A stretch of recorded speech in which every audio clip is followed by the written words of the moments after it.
Perkenalkan, nama saya Apriani dengan NIM 201041723 kelas A4 semester 4, jurusan manajemen, mata kuliah manajemen operasi 2. Saya akan mempresentasikan hasil kerja saya. Yang pertama, saya akan mempresentasikan apa itu desain produk. Desain produk adalah sebuah proses mulai dari membayangkan sebuah desain, menciptakan dan memperbaikinya yang dapat menyelesaikan masalah dari penggunanya secara spesifik. Tujuan desain produk untuk pengembangan bisnis. Desain produk sangat berperan dalam pengembangan bisnis. Seorang desainer produk akan secara konsisten memastikan bahwa produk tetap cocok dengan kondisi pasar saat ini. Kamu mungkin sudah sering mendengar peran dari UI UX, desainer yang berperan dalam integrasi produk keseluruhan dan menghasilkan produk yang memuaskan untuk user. Ruang lingkup desain produk. Yang pertama, riset user atau pengguna, prototype dan desain. Yang ketiga, uji produk. Yang keempat, desain produk lanjutan. Yang kelima, launching dan monitoring. Jenis desain produk. Yang pertama, sistem desain. Yang kedua, proses desain. Yang ketiga, interface desain. Apa itu desain layanan? Service desain adalah proses di mana desainer menciptakan solusi berkelanjutan dan pengalaman paling optimal. Prinsip desain layanan. Yang pertama, bangun layanan untuk pelanggan. Yang kedua, sertakan pelanggan pada setiap tahap. Yang ketiga, transparansi merek. Yang keempat, berikan pesan dan layanan yang konsisten. Berikutnya, manfaat desain layanan. Produk dan layanan dirancangkan berdasarkan kebutuhan pengguna dan kelompok pelanggan yang membeli.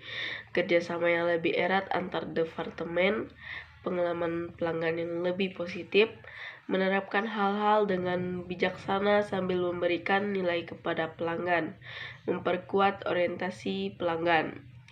Berikutnya, Human Resource Development artinya akan memiliki beragam tanggung jawab terhadap karyawan suatu perusahaan. Fungsi dan tugas Resource Development. Yang pertama, merekrut karyawan atau menerima karyawan yang mendaftar bekerja. Yang kedua, melakukan pengawasan serta kinerja karyawan. Yang ketiga, pengembangan diri karyawan. Yang keempat, memberikan kompensasi serta benefit bagi karyawan. Yang kelima, perencanaan karir karyawan. Berikutnya,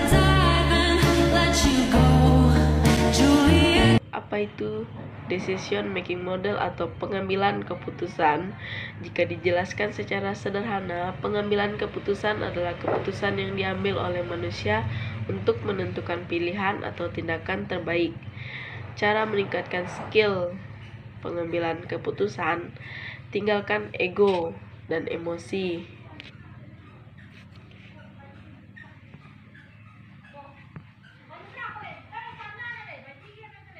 Salah satu hal yang paling sulit dikendalikan harus menguasai keterampilan pengambilan keputusan adalah menyalakan ego dan emosi. Membuat keputusan dengan objektif memang mudah, apalagi jika keputusan yang dibuat cukup personal. Namun dengan secara rutin berlatih menundukkan ego dan emosi, kamu bisa lebih objektif saat berpikir. Ingatlah bahwa urusan pekerjaan dan pribadi harus dibedakan agar bisa tetap profesional. Jangan pernah menunda. Kebiasaan menunda-nunda harus segera dihilangkan karena bisa mempengaruhi perkembangan karirmu. Saat sering melakukan penundaan, biasanya akan ditentukan juga saat akan memutuskan suatu hal. Saat harus menawarkan suatu masalah, kamu tidak boleh menunda untuk mencari solusinya. Baik itu masalah yang berat atau ringan, tetap harus segera diselesaikan. Selalu penasaran. Sifat selalu penasaran akan menjadi lebih kritis Kamu juga tidak akan mudah puas dengan jawaban dan akan selalu bertanya. Hal itu memang dibutuhkan dalam proses pengambilan keputusan, karena selalu penasaran untuk mencoba mencari jawabannya dengan melakukan yang mendalam. Sifat selalu penasaran dan kritis ini pasti akan lebih terampil saat kamu harus membuat keputusan. Pasalnya, Anda akan selalu mendapatkan keuntungan dan kerugian dari hasil keputusan yang akan diambil.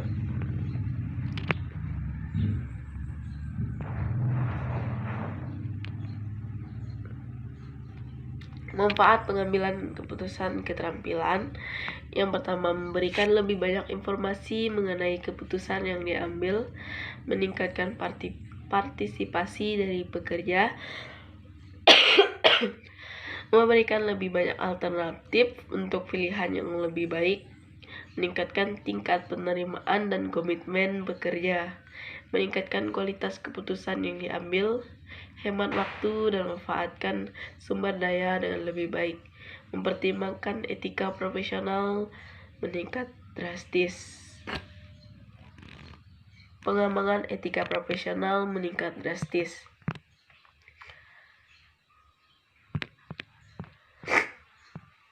Berikutnya,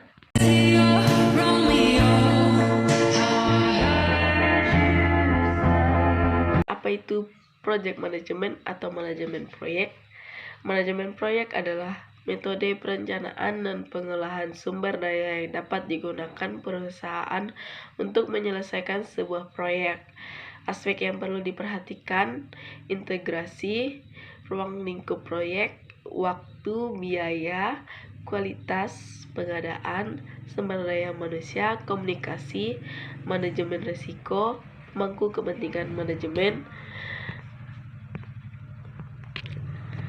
Nah, aspek yang paling penting dari 10 aspek project management di atas adalah ruang lingkup proyek, yang merupakan inti dari keseluruhan acara.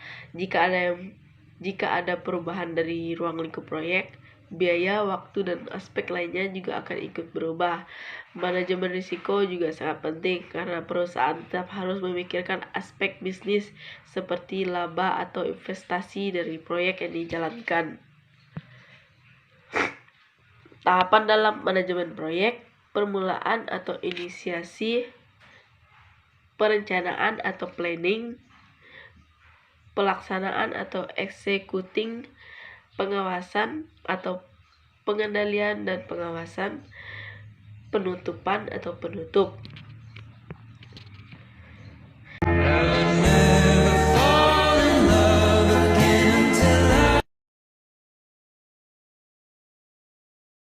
Pengertian dari metode forecasting atau peramalan penjualan. Metode forecasting adalah salah satu metode untuk melakukan perencanaan serta pengendalian produksi. Selain itu, forecasting juga didefinisikan sebagai alat bantu untuk melakukan perencanaan yang efektif dan efisien. Tujuan dan fungsi perkiraan: yang pertama, mengkaji kebijakan perusahaan yang berlaku saat ini dan di masa lalu, serta melihat sejauh mana pengaruh di masa datang. Perkiraan diperlukan karena adanya time lag atau delay antara suatu kebijakan perusahaan ditetapkan dengan saat implementasi. Yang ketiga, perkiraan merupakan dasar penyusunan bisnis pada suatu perusahaan sehingga dapat meningkatkan efektivitas suatu rencana bisnis. Berikut adalah presentasi dari saya. Bila ada salah kata, saya minta maaf. Terima kasih.